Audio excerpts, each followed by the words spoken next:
Շնորհակալություն, շատ հետաքրքիր դիտարկումներ ներկայացրեցիք։ Ժողովուրդը արույց ցանկանում է, ասեմ, որ մենք լրատվամիջոցներ այսպես գնում ենք հարցումներին, պետք է իհարկե ժողովուրդը հիմնականում չի ցանկանում պատասխանել, բայց բոլորը ասում են, այո, պետք է լինի համախմբում,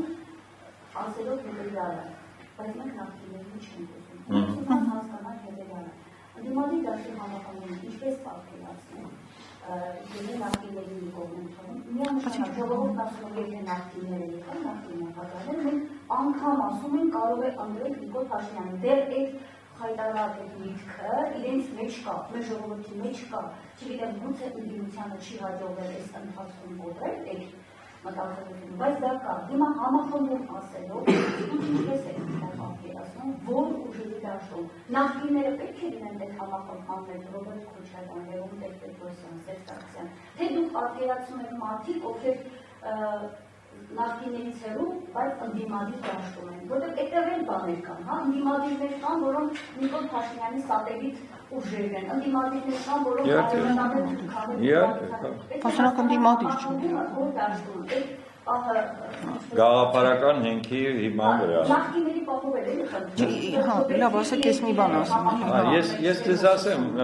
նախկինների հետ կապված,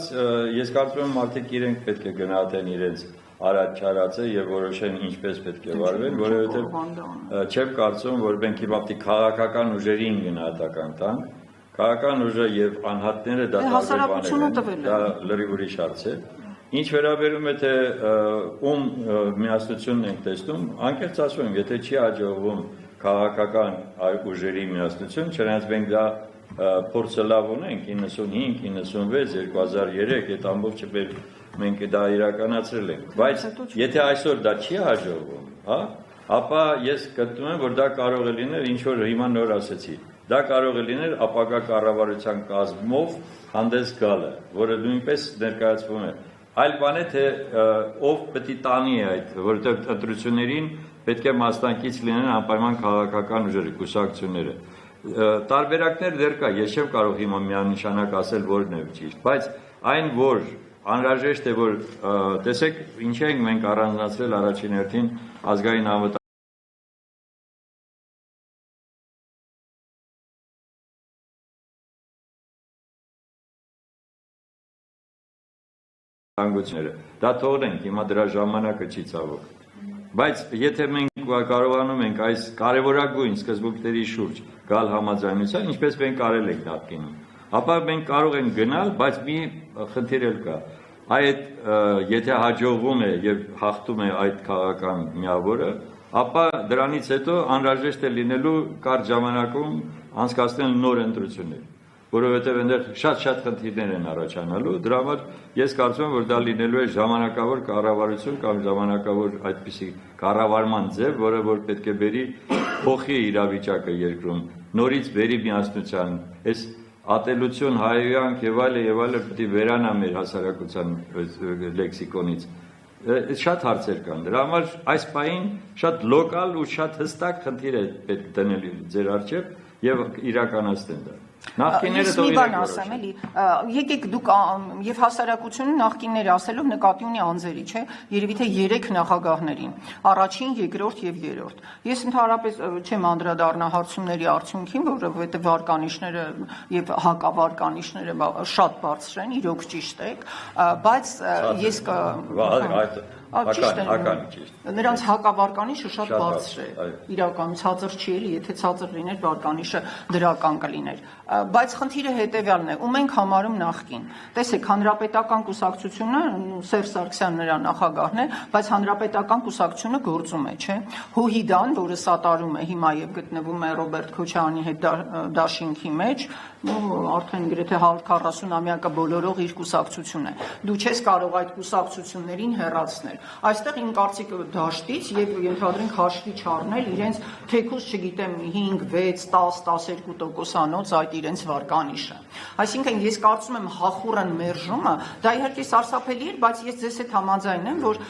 այդ մերժումը գործեց եւ մինչեւ հիմա մարդկանց մեջ նստած է, պատահական չէ, որ երեք ես կարծում իրենք էլ են շատ հարցումներ անում, մեր ձևովը խոսեց այն մասին, ինչպես Միասնության թևերի Արման Թաթոյանը, այդպես առաջնորդ, որ իրենց դեմքերով առաջին 3 նախագահները չպետք է նորից մտնեն քաղաքականություն, ճիշտ ասած 21 թվականին բոլոր հարցազրույցները կան, ես ամեն տեղ ասել եմ, որ նույն գետը 2 անգամ չեն մտնում։ Որքան էլ դու որոշես, որ դու կրող ես, չգիտեմ, հաղթող ես, հզոր ես, գիտեք, Ռոբերտ Քոչարյանը միշտ փորձում է ներկայանալ այդպես որ առնական կերպարով, բրուտալ էլի քաղաքականության մեջ, բայց փորձը ցույց է տալիս, որ մի անգամ այդպես բրուտալ որ մտար եւ ստացվեց այն արդյունքը, որը հիմա կա խորհրդարանում, մենք տեսնում ենք, որ մեր խորհրդարանական ընդդիմության բոլոր նախաձեռնությունները տապալված են, որովհետեւ իրենք փոքրամասնություն են։ Եվ հանրությունը ինչու չունի այդ վստահությունը, որովհետեւ ասում է իրենք չեն կարողանում։ Դա իհարկե օբյեկտիվ է, ձայները չի բավականացնում եւ այլն, խնդիրը կա։ Այսինքն մենք այս հարցումները եւս ցույց են տալիս, որ այդ առաջնորդների, այսինքն, չգիտեմ, դա երկրի նոր ղեկավարն է, վարչապետի թեկնածուն է, ինչն է, դրանք իսկապես պետք է փոխվեն։ Բայց քաղաքական ուժերը նաև մի ճիշտ միտք կա, չէ, որ այդ գետը անցնելիս ձիերին չեն փոխում, էլի։ Ձիերին չեն փոխում, բայց կառապաններին փոխում են։ Կառապանները կարող են ուրիշ լինել, իսկ քաղաքական ուժը, որը գիտեք, հանրապետական կուսակցությունը շատ վաղուց գոյություն ունի, ինքը գործում է որոշակի ավանդների կրող է, նույնը դաշնակցությանն է վերաբերում եւ ընդհանրապես ամենայն հարգանքով բոլորի եւ նախորդ նախագահների հանդեպ ես բոլորի հետ աշխատել եմ սկսած Լևոն Տեր-Պետրոսյանից եւ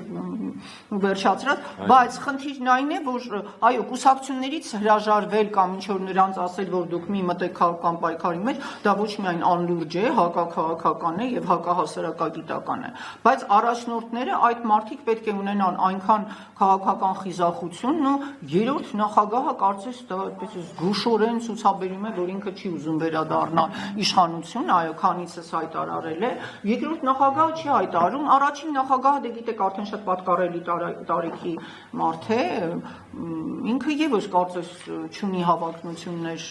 առաջնորդ լինելու, բայց կառույց ունի։ Ես դրա համար եմ ասում, եկեք ես կարծում կառույցներին անտեսել չենք կարող։ Բայց առաջի դեմքերի խնդիր կա։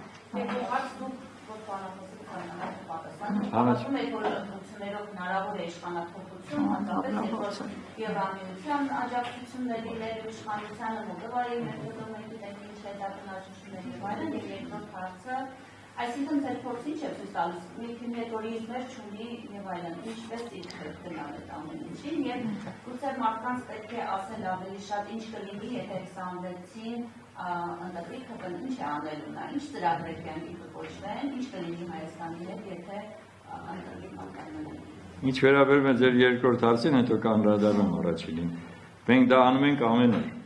Երբ որ բոլորս ովքեր հանդես են գալիս, վերլուծում են եւ ասում են ինչ է լինելու, եթե ԿՊ-ն մնաց իշխանության։ Ինչ է լինելու։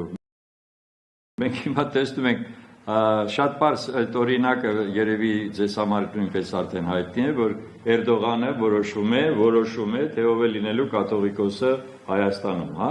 Եվ դա ընդունում է այսօրվա, ես խոսում եմ հիմա կոնկրետ այդ անձի հայտարարություններից։ Եվ ինքը որոշում է, որովհետև ուրեմն հանդիպում է Սահակ Մարաշլյանին, պատրիարքին եւ այնտեղ երևի թե ինչ որ համաձայնության են գալիս։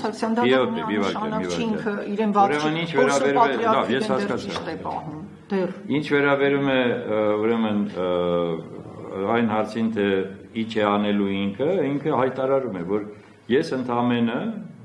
այսօրվա իրական իր պատկերացմամբ Հայաստանն եմ ուզում պահպանեմ։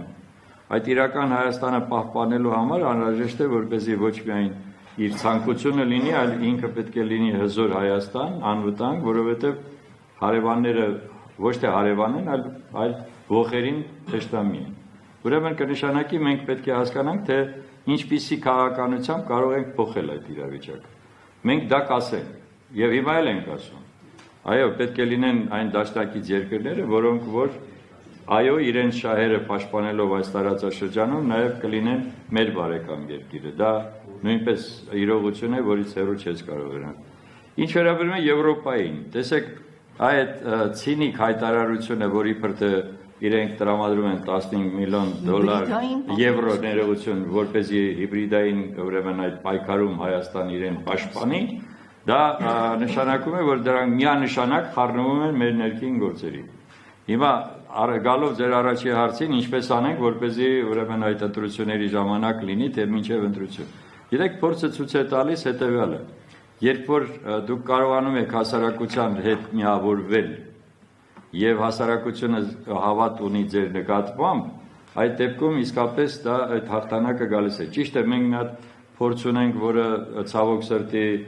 մենք ոնց որ ասում են հաղթեցինք, բայց պարտվեցինք 96 թվականի մասին եմ ես ուզում ասեմ, որովհետեւ արդեն բիրտուժով դուրս եկան մեր դեմ, հա։ Բայց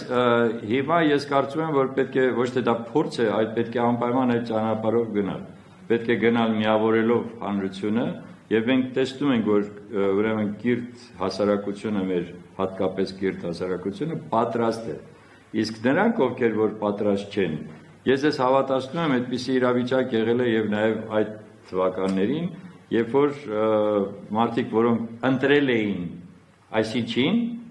երբ որ տեսան, որ այդպիսի մեծ դիմադրություն կա նրա վարած քաղաքականությանը, տանը նստեցին, նրանք դուրս չեկան։ Հիմա նույնն էլ լինելու է Նիկոլի պայմաններում։ Թող ինքը լավ հասկանա, որ երբ որ հասարակությունը այն ակտիվ մասը, որը որ դժգոհ է իր քաղաքականությունից դուրս եկավ, նրա հետևից լացող չի լինելու, հավատացնում ես։ Այնպես որ այստեղ խնդիրը պարզ երևում է հետևյալ կերպ։ Մենք պետք է ճիշտ տարբերակը ընտրենք միավորման ճիշտ տարբերակը ընտրենք եւ ժողովրդին ներկայացնենք հատկապես այդ այլընտրանքային ծրագրերը, որը հստակ եւ արդեն բավական է, որ մենք իրենց ասենք քննադատենք, ասենք էսի չեկան, իմաստ չունի։ Նրանք մենք իրենցն են անում, բայց եթե մենք ներկայացնում ենք ժողովրդին, թե ինչպիսի ելքեր կան,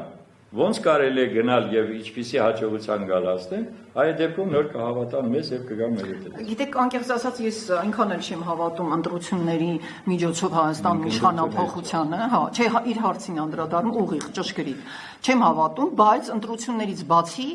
ուրիշ ելք չեմ տեսնում։ Դրա համար ես ասեմ, ամենաին կարծիքով եւ քաղաքագիտորեն եթե վերլուծում ես, ամենաճիշտը այդ հետընտրական գործընթացները ճիշտ կառավարելն է։ Իսկ հետընտրական գործընթացները ճիշտ կառավարելու համար նախընտրական շրջանում դու պետք է կարողանաս ունենալ գոնե այնպիսի միավորում, որ բոլոր իրենց ընդդիմադիր համարող ուժերը ամեն ընտրատեղամասում ունենան եւ դիտորդներ եւ վստահված անձին եւ հասարակություն այդ ցուցակների շուրջ կանգնած բոլոր կեղծիքները բարձրաձայնող եւ դրա մասին խոսող։ Այսինքն մենք ունենք ոչ միայն այդ ընտրությունների փուլը, որի ժամանակ ենթադրենք կարող են ինչ որ արդյունքներ լինել, այլ ամենակարևորը հետընտրական շրջանը։ Հիշենք նաեւ ենթադրենք 18 թվականը, չէ, երբ հայտարարվեց, որ Սերժ Սարգսյանը այսպես վարչապետի պաշտոնն է զբաղեցնելու, ինչպես իրենք օգտագործեցին։ Դրանք բոլորը մշակված քաղաքական այստեղ ոչ մի նորություն չկա, էլի, հայտնի քաղաքական տեխնոլոգիաներ են։ Այսինքն դու պետք է հասկանաս, որ օրինական սահմանադրական կարգը վերականգնելու միակ ճանապարհը դրանք ընտրություններն են, բայց եթե դու չես կարողանում ներազդել բռնապետական, իսկ մենք հիմա ակնհայտ բռնապետական իշխանություն ունենք, մենք պետք է աշխատենք այդ քաղաքացիական հասարակության հետ եւ նախընտրական շրջանից հետո հետընտրական զարգացումները կբերեն իսկապես արդար այդ Մեկ բան էլ ավելացնեմ, որ փորձից դուրս ելնելով եւ տեսնելով հիմա այսօրվա վիճակը, չէ, ինչպես են շահագրգռված պահպանելու այս իշխանությունը Հայաստանում։ Ուրեմն հայ ժողովուրդը պետք է միանշանակ հետևություն անի, որ բոլոր, որ ասում էին խեղդվողի փրկությունը խեղդվողը պետք է որոշի, հիմա մենք պետք է հասկանանք, ոչ մեկի վրա հույս չպետք է դնել, չպետք է կարծել, որ քերին գալու է մեր փոխարեն ինչ-որ բան անել, այլ հայ ժողովուրդը ինքը պետք է գիտակցի ինչ վտանգի առաջ է կանգնած եւ ինչպես է պետք համախմբվել եւ միասնական ուժերով փոխել այս իրավիճակը։ Սա է, որևէ ուրիշ ելք այսօր չկա։ Եվ հետո նոր, երբ որ իսկապես կփոխվի իշխանափոխություն ասած կլինի, այդ դեպքում այդ նոր ուժերը պատրաստ պետք է լինեն հենց առաջի վայրկյանից